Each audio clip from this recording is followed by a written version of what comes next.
Hello everyone and welcome. What I'm going to cover today on this video is what happens when we enter into new universal year 2023 through the numbers that make up 2023, which is a 7, but to really understand it, we look at the numbers that make the number 7, and we have 2 2s and 1 3. So immediately I want to say that this is an opportunity to expand, be creative, to go within, to reflect. And if we look at the number 20, which came into form for all of us when we went into the double digits of the year 2000. We know that we are under the, let's say, vibration of the power of awakening. Card number 20 in the tarot is judgment, and I look at it as awakening, and certainly the world, the consciousness, the evolution in all respects is awakening to a higher degree. So I'm going to take all that into consideration as I discuss these things with you today. I'm going to also look at the occult meaning of number 7, the numerology aspect very quickly of the number 7, and then I'm going to talk about 4 zodiac signs that I think are going to be affected more with the vibration of the 7. And what I mean by that is this is an opportune time for us to tap into what the number 7 offers and what we're discussing, and take that power and possibly incorporate it into your daily living or into your awareness or your studies. But that's what I mean by taking that vibration and using it in a positive, constructive way, because all energy has both, and all vibrations have both energies. They need each other to balance out. So let's begin with number 7. It is considered one of the most mysterious numbers of the base numbers. Base numbers is 1 through 9, and for thousands of years, varying traditions considered it a very magical number. Certainly in magic, in occultism, in the Masons, it is a magical number. Numerology, on a very mundane basis in our books and personality awareness, it talks about the number 7, yes, having intuition, insights, but it also has the analytical, scientific mind, and that also helps balance things out. In trying to put all of that in a nutshell, I will say that number 7 talks about all forms and also great life forms. And what was begun last year will probably manifest, if it's meant to be, this year. We can also go back to what was learned or studied 6 years ago, the onset of that. In the 7 cycle, there's a graduation. In fact, if you take the 22 tarot trump cards, the major arcana, and you take the Fool card out and you put it above, you're going to have 3 rows of 7 cards, 7, 14, 21, the 0, 22 card, the Fool being the 22nd, and those are what we called phases or plateaus of learning. And our spiritual path on the tarot begins with the Magician, and then there's a graduation with card number 7, the Chariot. And I will wrap everything up with what I believe is going on in the 7 and the Chariot card, and the symbology and the archetypal energy of it within. So going back to number 7 being very forceful, has to do with completions. It's really a number also of perfection. If we remember that the world was created in 6 days and we rested, or God rested on the 7th because it was perfect. There was nothing more to do. So understand it in that way.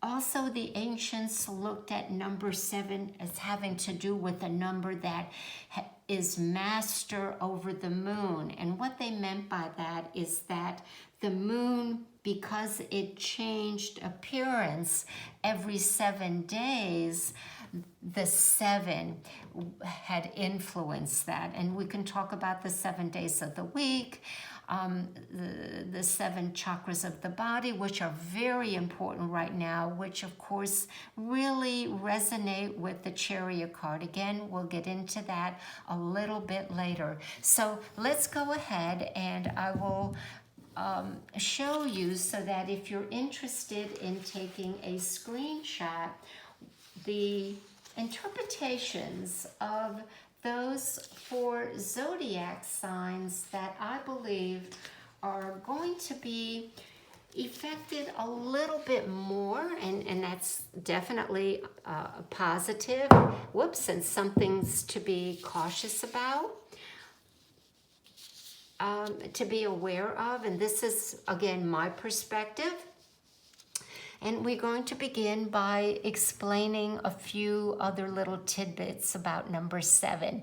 The color that it resonates is violet. The number 7 corresponds to the planet Neptune, and you already heard me say the moon. Now, I am emphasizing Pisces, Cancer, Taurus, and Virgo. And I want you to know, not only is it the sun sign, but this is also the rising sign or the ascendant that we can put this information on. So let's begin with Pisces. And what I see for Pisces is a re-evaluation of how you use your power. Think about that. Reflect on that, because Pisces is powerful in its imagination and its intuition. And now that it enters into the 7, back with its ruler, Neptune and the moon, having control over the 5 senses and the 6th sense, you want it to work for you, not against you. Also, restructuring the manner in which you conduct business. That could be on a personal level as well. How you conduct yourself with others, what boundaries you set with others, what you expect of others, and then reflecting of what you think they expect of you.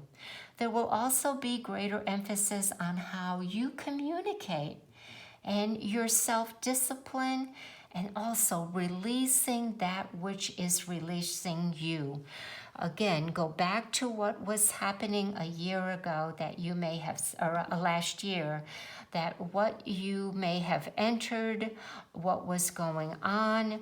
Right now, reflect. If it isn't working, if it isn't prospering, if it isn't healthy, if it's more work than it's worth, then release it. Or it will release you. And what is releasing you, bless it and let it go. All right, Cancer sun sign and Cancer rising. There's going to be interest placed on areas of health and emotional wellness. What you determined last year was unhealthy and or self-defeating will take on greater importance. You're really going to put some interest there. You're going to address that. It's a perfect year to strive and focus on things that need reorganizing, even re-evaluating their worth. Why are they in your life? Are they contributing? Are they healthy? That's what you're re-evaluating. There's a feeling of becoming uncluttered with the Cancerians. And being able to express and outwardly say, I want this, or I do not want this in my life right now. Taurus and Taurus rising. This is a powerful year to manifest, grow, expand, and make the necessary changes that will assure these and other successes. There is a caution for Taurus not to overdo in areas of spending and indulgence. Partnerships and contracts are on the forefront. And then the last zodiac sign is Virgo sun signs and Virgo rising. Attention placed on monetary issues may be wise this year.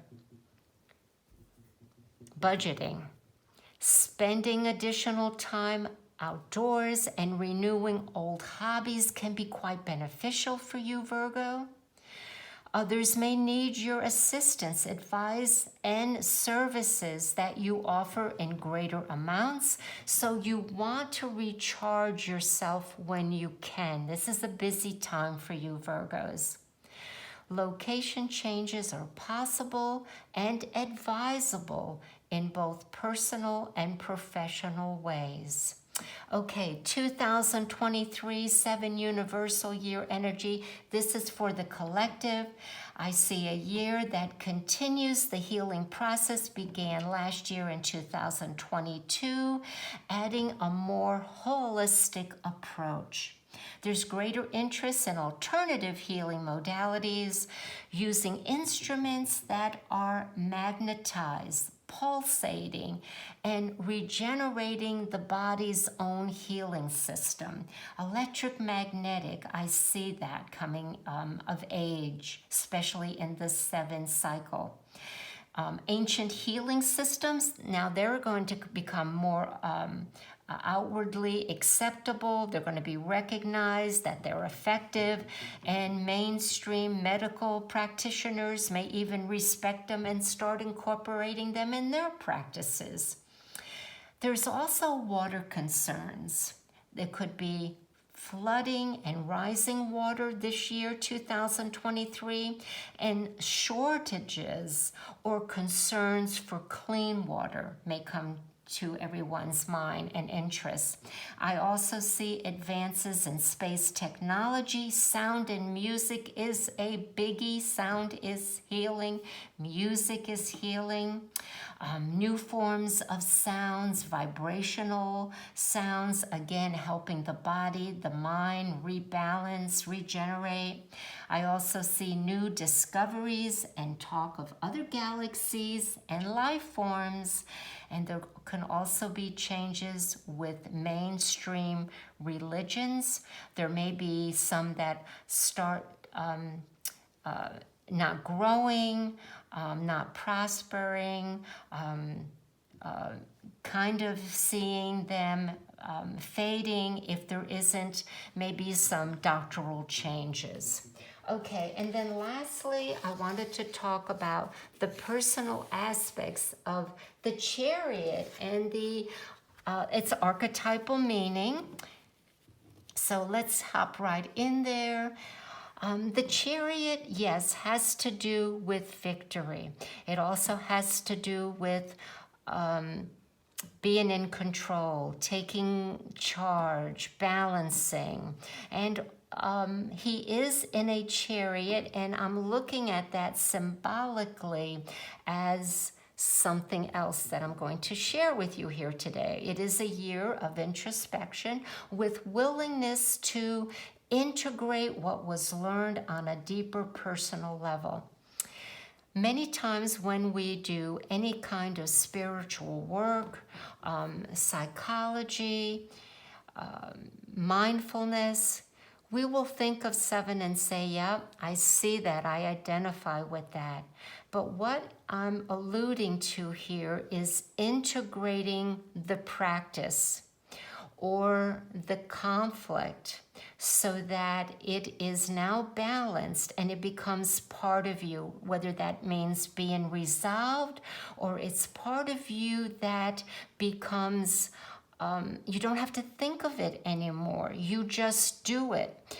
You've integrated it. You know it, and you live it, or you walk the talk. That's what is being considered here for the year 7, the energy of 7. Care, love of the physical body. That's the vehicle. That is our spiritual temple. We may look at ways of detoxing our bodies and purifying our bodies, what we put in it, how we treat it. Also working towards greater control of what goes on in your life, your own space, your own sacred space, and your environment, what you allow in, who you allow in, having greater control physically and also verbally, how you express that, how you manifest that, how you go about step by step creating that. Also centering and focusing your mind and will on your objective and taking decisive action to achieve it. The Chariot is all about victory, winning, achieving, mind over matter. That's why this is a wonderful year to center and focus on that which you want to create within yourself and in your life. How we use our speech. Now this is very important. In the Builders of the Ataman, Paul Foster Case talks about this as well, that the Chariot was not looked at as much as victory and accomplishment, but more on communication, how we communicate with the divine, how we communicate with ourselves, and how we communicate with others.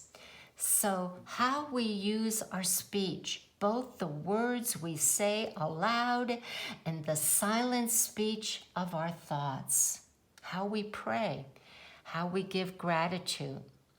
It's important to avoid words and phrases known to be degrading to the human body and the spirit.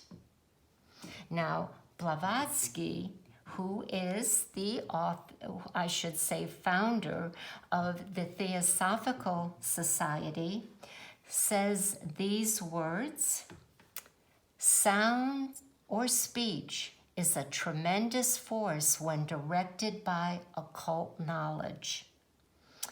So I'm going to end it on that. And if you have any questions, friends, please, as always, feel free to ask. I would love to know your comments on what you think the Chariot for you this year may mean, or anything else that you would like to discuss. Take care, everyone. Bye for now.